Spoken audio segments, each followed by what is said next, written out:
I'm Meryl Pataky, and I'm a sculptor and a neon artist. I went to the Academy of Art University, so I moved here to go to the Academy. I was drawn to practices and mediums that offered me resistance and challenges, like metal. So I was doing a lot more metal work throughout my bachelor degree. Ended up taking a neon class and then petitioned to take another one for credit, and then petitioned to take yet another one for credit. There's neon.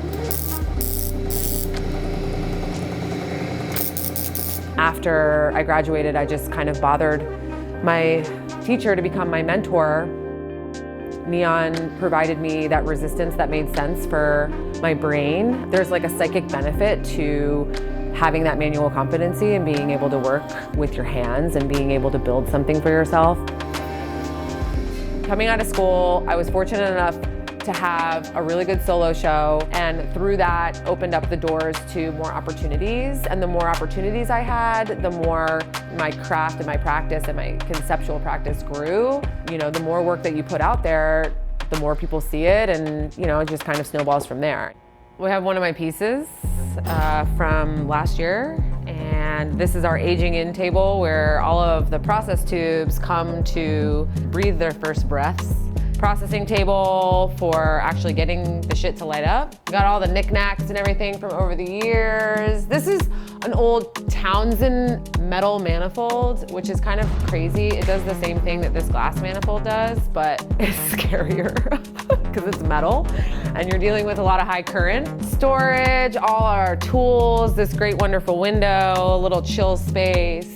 It's mostly just a combination of art and storage. Crossfire, hand torch, ribbon burner. All the fires usually come from shops that go out of business.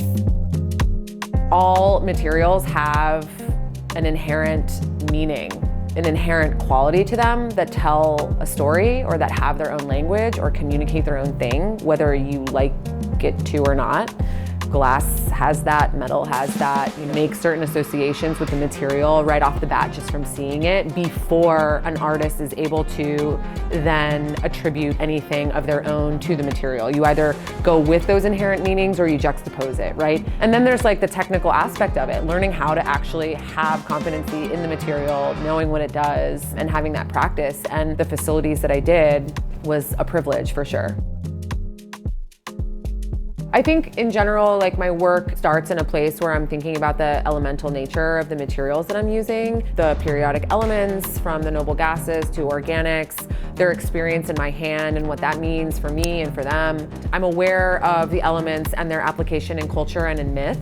And so my knowledge of the history of the elements sort of informs the work, and then a personal narrative drives the work further forward. I most recently did a series called Not Long for This World about motherhood in general, and also like fears and anxieties around becoming a mother in the age of climate crisis. Solo shows that I create are like all about the experience and the environment that I'm creating. I'm not just creating products or works to like put on walls. It's so much more about the space.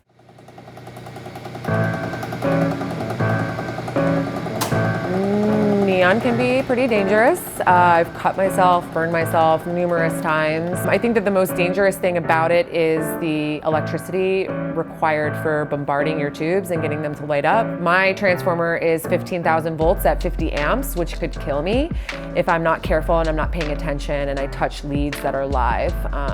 If I'm grounded, it can arc right across my chest and just kill me instantly. The whole idea is that we're cleaning the inside of this tube out. And if there's already a little bit of schmutz, it'll kickstart the whole process. And schmutz is air. Air is schmutz. Through the years, you learn how to like control those variables and anomalies that happen. You learn based on your system what looks right, what sounds right. The goal is though, if you're filling it with neon and you take it off the system, it should light up red right away. Boom. That's it. That's that money, money, money, money, money, money, money. Red, red, red. I also curate a group of female identifying neon benders from around the world called She Bends. We're a traveling exhibition, show our work and educate about our trade.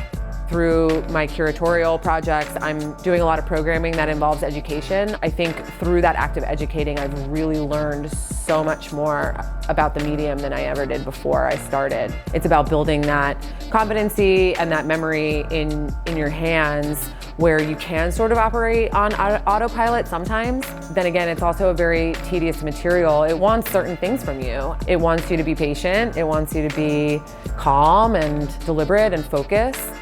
Those are all things that an inanimate object can teach you about yourself, right? So what was once blue is now pink because there's neon gas in it, which I always like to say, neon is, was, and always will be red. So most neon that you see is not neon at all. It's actually argon, which is a whole nother story.